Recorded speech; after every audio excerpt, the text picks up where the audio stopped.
Hi everyone. So today's topic is about the 6 key components of exercise. Now whenever we start exercise, we either start with cardio activities like walking, running, swimming, or we start with strength exercises like we go and join a gym, or we start some yoga class.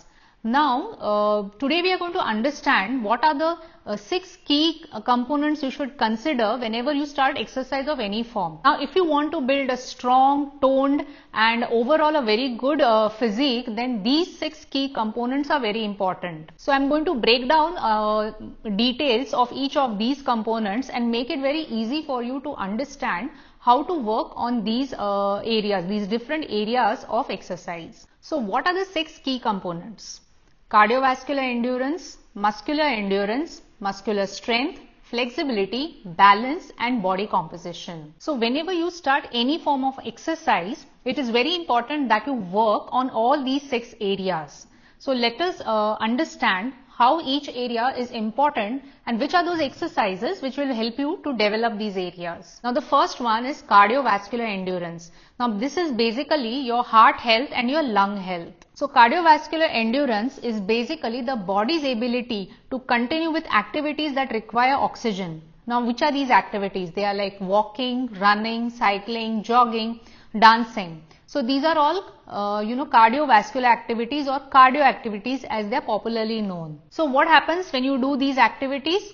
Your heart becomes strong and your lungs capacity improves. This means now that your heart and your lung will be better able to supply oxygen to your muscles and brain when you perform any cardio activities. For example, you won't feel breathless when you are walking up the stairs, or you have to go trekking, or you have to go hiking. You will not feel tired. How does this impact your daily life? So if you have good cardiovascular endurance, you will be able to go throughout the day without much of fatigue. Now if by the end of the day you're feeling tired and you do not feel like doing any kind of work or engaging in any kind of activities, this basically means that your cardiovascular endurance is very poor. The second component is muscular endurance, which means that how long can your muscles work. Now this means that any repetitive activity that you do, how much endurance do you have. So for example, now you're holding any yoga pose or you're doing a plank, this is muscular endurance. If you are in a job wherein you have to stand for long hours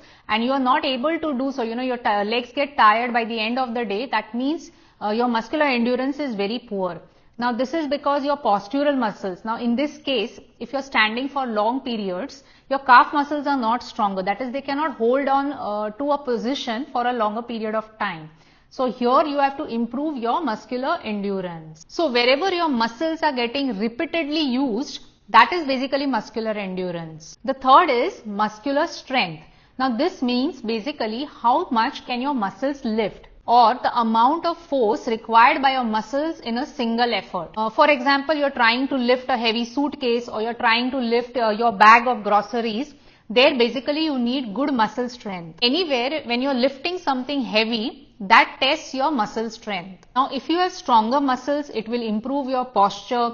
It will also improve your joint health. It basically makes your everyday tasks easier. So now for example, if you have to lift an empty gas cylinder, you will require a lot of muscle strength. Fourth is flexibility. Now this basically means the range of motion in your joints, or how well can your joints move. For example, like when you bend to touch your toes or twisting your spine. Now if you have better flexibility, this means that there will be lesser muscle pulls, muscle strains will be lesser, there is less stiffness inside your body, the chances of injuries are lesser. So it is very important that you even work on your flexibility. Now if you have a sedentary job where the whole day you're just sitting in a chair, it is very important for you to work on your flexibility by stretching out regularly.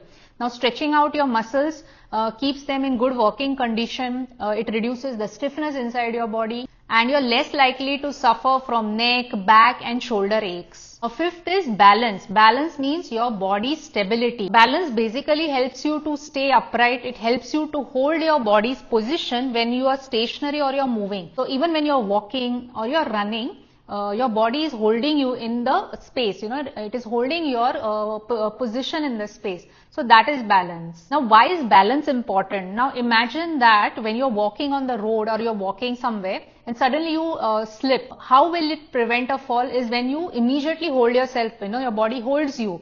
So that is why balance is important. So that is why most of the people, the elderly people especially, when they slip in the bathroom and if they do not have a good sense of balance, then they end up injuring themselves. Working on balance is a very important aspect of exercise. So it improves your coordination and it also improves your body awareness. Now the sixth key component is the body composition. So what is body composition? A body composition is the ratio of fat mass to fat free mass, or rather it is the fat to muscle ratio. An ideal body composition is wherein you have lesser body fat and a higher muscle mass, which means more muscle, less fat. If you have a right body composition, this will lower your risk of lifestyle diseases, diabetes, hypertension. Many times you might be seeing people around you, who are of the same height and the same weight, but their body composition or the way they look is entirely different. One person may look obese and the other may look lean and toned. This is because basically there is a big difference in their body composition. Now why is it important that you focus on all the 6 components? Many times I see, when people start their exercise, they will only work on 1 to max 3 aspects. Like some of them they will start with cardio, but they won't do any kind of strength training. So they will have good cardiovascular health. Their heart will be strong, they will be having better stamina, but they will be having poor strength or they may not have good flexibility. Now some of them, they do not like cardio, so they might go to the gym or they might do body weight exercises wherein their endurance, muscular endurance and muscular strength is good, but their cardio or their heart health, lung health is not good. They don't have a good body composition. Whenever you modulate a program or whenever you create an exercise program, it's important to consider all these 6 aspects. If you focus only on one area, like for example, if you just focus on cardio to lose weight, there will be imbalances in the other areas. So for example, you may have good heart health, good lung health, but you may not have the strength. So you may have a flexible body, but without strength, it will be unstable. You may have good strength inside your muscles, but if you do not have endurance, you will get tired easily. So working on all these 6 components of exercise ensures that you have a body that moves well, which is pain-free, and it functions efficiently for years to come. Exercise is not just about looking thin or slim. It is about developing a strong, resilient body. So today, go and identify which of these 6 components you are currently not working on. Start slowly.